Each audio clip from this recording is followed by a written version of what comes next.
August শহীদদের স্বপ্নের বাংলাদেশ বিনির্মাণ করবে সরকার। বৈষম্য বিরোধী ছাত্র আন্দোলনে আহত হয়ে 4.5 মাস পর মৃত্যুবরণ করা আরাফাতের জানাজায় একথা বলেন তথ্য উপদেষ্টা নাহিদ ইসলাম। আর প্রধান উপদেষ্টার প্রেস সচিব বলেছেন, প্রতিটি হত্যাকাণ্ডের বিচার নিশ্চিত করা হবে। মেহেদী হাসানের রিপোর্ট। 5 আগস্ট ফ্যাসিবাদ বিরোধী বিক্ষোভে জনতার সাথে পথে নেমেছিল 12 বছর বয়সী শিক্ষার্থী আরাফাত। এরপর পুলিশের গুলিতে মারাত্মক আহত হয়ে ঠাঁই হয়েছিল হাসপাতালের বিছানায়। অবশেষে মৃত্যুর কোলে ঢলে পড়লেন তিনি।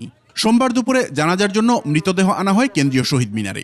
আমরা চাই যেন এরকম কোনো মায়ের সন্তান আর এরকম শিশু বাচ্চা কারো যেন সন্তান এই দেশের ভিতরে এরকম গুলিবিদ্ধ যেতে না হয়। ফ্যাসিবাদ বিরোধী আন্দোলনে আরাফাতের মতো আরো মাদ্রাসা ছাত্রদের অবদানকে কেন পাশ কাটিয়ে যাওয়া হচ্ছে, সে প্রশ্ন আমার দেশ সম্পাদক মাহমুদুর রহমানের। প্রায় 100 জন মাদ্রাসার ছাত্ররা শহীদ হয়েছে, কিন্তু দুর্ভাগ্যবশত আমরা মিডিয়াতে দেখেছি যে তার তুলনায় তাদের স্বীকৃতি কম।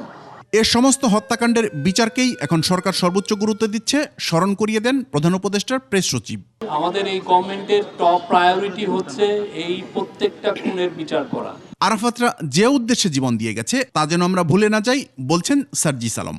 কোন লক্ষ্য, কোন স্বপ্নগুলোকে সামনে রেখে আমার ভাইরা জীবন দিল অকাতরে, আমার ভাই বোনেরা রক্ত দিল অকাতরে।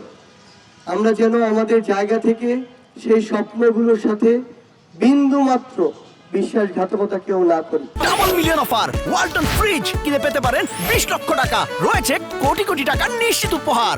ফ্যাসিবাদ বিরোধী আন্দোলনে শহীদ সব পরিবারকে পুনর্বাসন করা হবে, বলছেন উপদেষ্টা নাহিদ। এই সরকার অবশ্যই এই শহীদ পরিবার এবং আহতদের পরিবারকে রাষ্ট্রীয় মর্যাদায় পুনর্বাসন করবে এবং তারাই এই জাতির শ্রেষ্ঠ সন্তান এবং তাদের যে রক্তত্যাগ সেই আকাঙ্ক্ষা অনুযায়ী আমরা বাংলাদেশকে গঠন করব।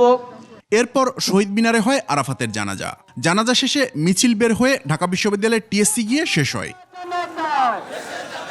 মেহেদী হাসান, 21 টেলিভিশন, ঢাকা।